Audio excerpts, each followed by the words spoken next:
Hi guys, I've got a page for you in my Pocket Page notebook today using both the clear and the digital versions of this Best Friend stamp set from Kelly Stamps. Now that's available in the store right now. I will leave a link for it down below. It is selling out fast, so if you're interested in this one, I suggest you go and grab it.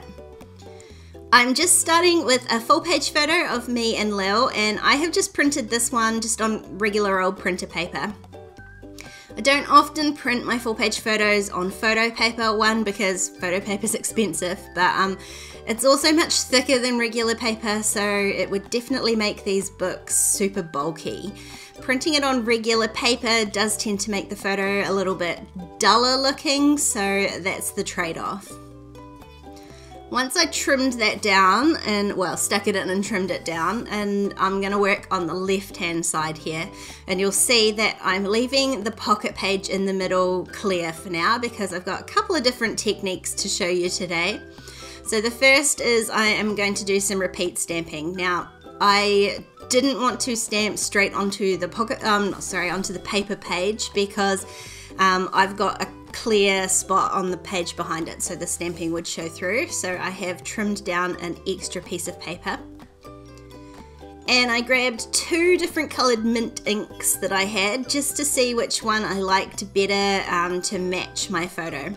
And actually on camera here they look remarkably similar, but you'll see as I get stamping that they are slightly different. One's slightly darker than the other. So I had picked out the lighter one.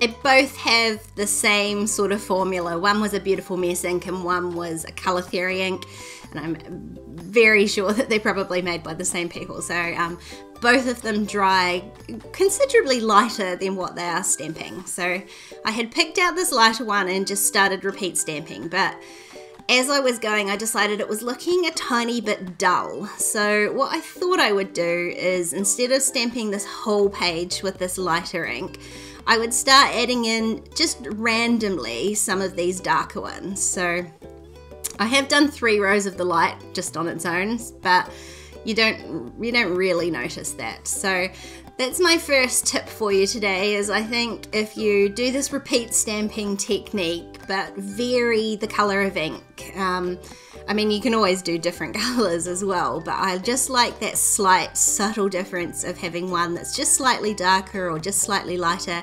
And you could definitely do it with more than one. If you had like 3 or 4 different tones of the same color, you could do that as well. So I have just roughly repeat stamped this all the way up this little page, finishing up just with some partial stamps at the top just to fill in the paper. And you can see here the difference from the bottom to the top, how much those inks actually do lighten up once they dry. And once they do dry, you can definitely see the variation in tone there. So I'm just going to glue that down and then get on to the fun part of this page, which is replicating the look of a screen printed overlay in white. And I'm going to do that with the digital stamps and my Silhouette machine. So I'm in my Silhouette Studio software, and the first thing I want to do to make life easy for myself is just create a rectangle that's going to be the same size as the pocket in my Pocket Page notebook. So just drag out a rectangle. I'm going to uncheck lock aspect, and I'm going to put 4.125 inches by 8.125 inches and apply. So that's the size of my pocket. So now I know how big I can make my digital stamp. So I'm going to grab my stamp, and I'm going to use this You and Me stamp here. Wasn't quite what I wanted to do.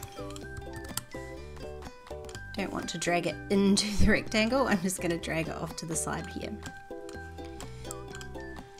And then I can just resize it appropriately so that it fits into the rectangle that I've cut.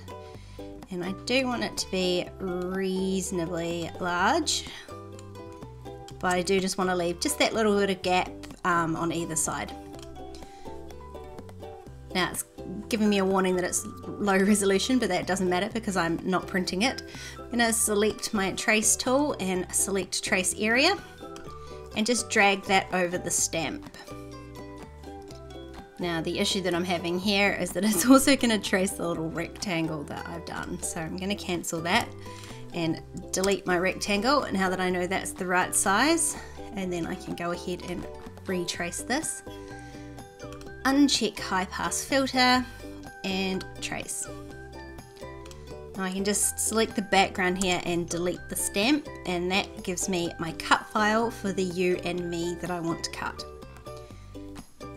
Just going to move that right up to the top here, and then I'm going to go ahead and cut that on vinyl.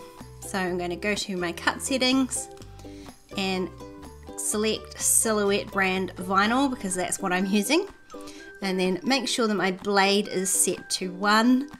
Go ahead and insert the vinyl straight into the machine. The thing I love is that it doesn't need a cutting mat, you just stick it straight through and away you go.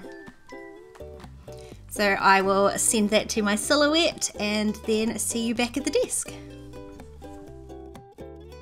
So I've run that vinyl through my Silhouette and trimmed it down, and then grabbed myself a similar sized piece of the transfer tape as well. So the first thing you have to do is pick off all the pieces that aren't part of the cut file, the stamp that you want. So pull away all the background pieces, and I found a little pair of tweezers helped. This one didn't have too many, so that was good.